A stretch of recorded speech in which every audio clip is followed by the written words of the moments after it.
അന്ന് +2 കഴിഞ്ഞ സമയത്ത് തയ്യലിന് പോയാൽ മതി എന്ന് പറഞ്ഞപ്പോ അന്ന് കേട്ടില്ല. അന്ന് എഞ്ചിനീയറിംഗിന് പോകണമെന്ന് പറഞ്ഞ് മോങ്ങി. എന്നിട്ടാ എഞ്ചിനീയറിംഗിന് കൊണ്ടുപോയി തള്ളിയത്. അന്ന് തയ്യലിന് പോയിരുന്നെങ്കിൽ ഇപ്പൊ വല്ല ട്രൗസർ കയറിയത് തുന്നായിരുന്നു, അല്ലെങ്കിൽ തലണ കവർ തുന്നായിരുന്നു ഇല്ലേ? എന്റെ അച്ഛ തയ്ക്കണമെങ്കിൽ എഞ്ചിനീയറിംഗ് പാസ്സായാലും ചെയ്യാം.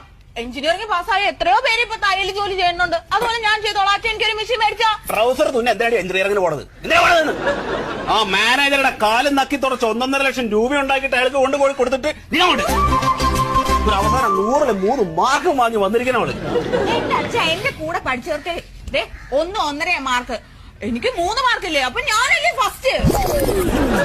എനിക്ക് ചൊറിഞ്ഞു വരുന്നുണ്ട്. അച്ഛൻ ചൊറിഞ്ഞു വരുമൊന്നും വേണ്ട.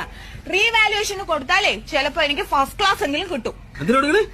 അതായത് എന്റെ മാർക്ക് പുനഃപരിശോധനയ്ക്ക് കൊടുത്താൽ മതി. എടി 3 മാസം ഗർഭിണിയാണെന്ന് ഒരു ഡോക്ടർ പറഞ്ഞിട്ട് വേറൊരു ഡോക്ടർക്ക് പൈസ കൊടുത്താൽ 9 മാസം എന്ന് പറഞ്ഞാൽ എഴുതി തരുമോ? എന്റെ അച്ഛ അങ്ങനെ സംഭവിച്ചിട്ടുണ്ട്.